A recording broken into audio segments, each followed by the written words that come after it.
কথা বলছি তোর সাথে ফাজিল একটা মানে 20+ বয়স থেকে একদম মধ্যবয়সী পর্যন্ত দেখানো হয়েছে। মানে আপনি নিজেকে এতটা ফিট করেছিলেন যে বোঝাই যাচ্ছিল না এটা অরিজিনাল রুনা খান, মানে এত শুকনো লাগছিল। ওই মানে শুটিংয়ের সময়টা আসলে কত সালে ছিল? এটার শুটিং করেছিলাম আমরা 2023-এর শীতের সময়, আমার ধারণা শুরুর দিকে, একেবারে জানুয়ারি ফেব্রুয়ারি এরকম সময়। হ্যাঁ, একজনই মেয়ে? আমার একটাই মেয়ে। হ্যাঁ, তো আপনার মেয়ে কখনো বলেনি মা আমার একটা বোন অথবা একটা ভাই এনে দাও? না, একটি সন্তানই ভালো, এই চিন্তাধারায় তাহলে আছে না? হ্যাঁ, মানে না, আমার মেয়ে কখনো বলেনি। হ্যাঁ, কিন্তু আমি খুব বাচ্চা পছন্দ করি। আমি চেয়েছিলাম আমার অনেকগুলো, আমার ঘর ভর্তি বাচ্চা থাকুক, 5-7টা বাচ্চা থাকবে, কিন্তু হয়নি, আল্লাহ দেয়নি, কি আর করা।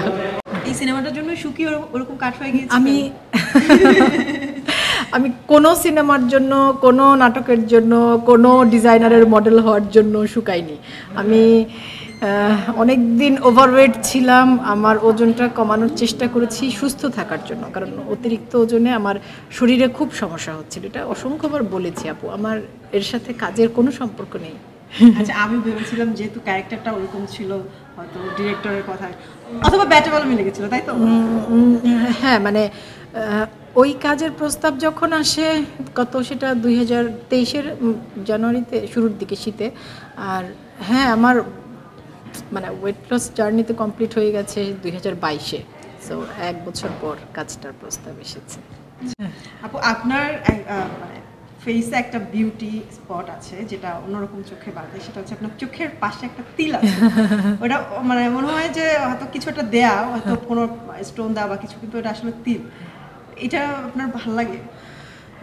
আমার শুধু এই তিলটা না, আমার এখানেও একটা তিল আছে, তারপরে ঠোঁটের নিচে একটা তিল আছে। এবং আমি নিজে, আজকে যেমন আমি নিজে মেকআপ করেছি, আমি নিজে যখন কোথাও সেজে যাই, আমি চাই একেবারে আমার নিজের স্কিনটা,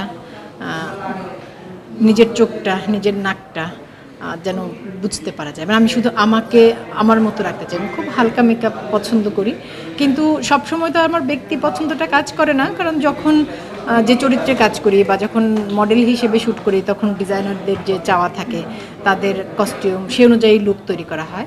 কিন্তু তুমি যদি ব্যক্তি আমাকে প্রশ্ন করো, তাহলে আমার পছন্দ সবসময় খুব অল্প একটু সাজের মধ্যে পরিপাটি দেখানো, যেটা আজকের পুরো সাজটা আমি জানি না, আল্লাহ জানে কেমন দেখাচ্ছে, কিন্তু আমি নিজে সেজে এসেছি।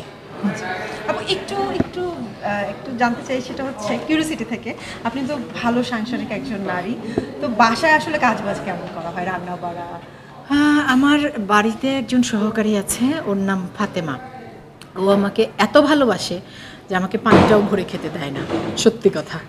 আর সপ্তাহে একদিন ওর ছুটি থাকে, যেদিন ওর ছুটি থাকে সেদিন বেশিরভাগ কাজ আমার বর, আমার মেয়ে আর আমরা 3জনে ভাগাভাগি করি। আমাদের বাড়িতে ভাগাভাগি ছাড়া কিচ্ছু নেই, সব শেয়ার করতে হয়। আচ্ছা, 3জনকেই সব কাজ, সব কিছু। আচ্ছা, আপনার মেয়ে তো অনেক বড় হয়ে গেছে, আর সে বাসায় অনেক লক্ষ্মী, তাকে দেখলে অনেক শান্তশিষ্ট লাগে। সে কি মানে অভিনয়ের পেশা আসবে কিনা? না, মানে পেশা হিসেবে আসলে ও যা করতে চায়, ও তো ছোট, মানে 14 বছর বয়স, পড়াশোনা করছে। তো পড়াশোনা শেষ করে ও যে কাজটাকে ওর পেশা হিসেবে নিতে চায়, সেটাই ও নেবে। একেবারেই আমরা কিছু চাই না, আমি বা ওর বাবা, আমরা কেউ কখনো ওর কাছে কিছুই চাইবো না, শুধু চাইবো তুমি একজন স্বনির্ভর মানুষ হও, এটুকুই চাওয়া আমাদের মেয়ের কাছে, আমাদের দুজনের। আচ্ছা, আপনাকে তো সারা বাংলাদেশের মানুষ পছন্দ করে, আপনার মেয়ে মানে মা রুনা খানকে অভিনেত্রী হিসেবে কতটুকু পছন্দ করে? সেটা তো ও বলতে পারবে। ও বলতে পারবে, তবে হ্যাঁ, ও যেমন অসময় দেখেছে, অসময়ের প্রিমিয়ারের সময় গিয়েছিল, তার খুব ভালো লেগেছে। যদিও অসময়ে সে সবচাইতে বেশি পছন্দ করেছে ইরেশের অভিনয়, মিঠু আপার অভিনয়, এই দুজনের অভিনয় সে সবচাইতে পছন্দ করেছে। ফারিনের কাজ সে খুব পছন্দ করেছে। তারপর আমার অনেক কাজ কিন্তু সে দেখেছে। হালদা, তখন সে ছোট ছিল, হালদা, ছিটকিনি, কালো মেঘের ভেলা, এই 3টা সিনেমাই সে হলে গিয়ে দেখেছে। ইনফ্যাক্ট কালকে নীলপদ্ম সে হলে গিয়ে দেখেছে, এবং সে আমাকে একেবারে দুটো 3টা দৃশ্য ধরে বলেছে যে ওই দৃশ্যে তোমার এক্সপ্রেশন খুব ভালো ছিল। আচ্ছা, হ্যাঁ, আপু গ্রামে যাওয়া হয় না? হয় এই অনেক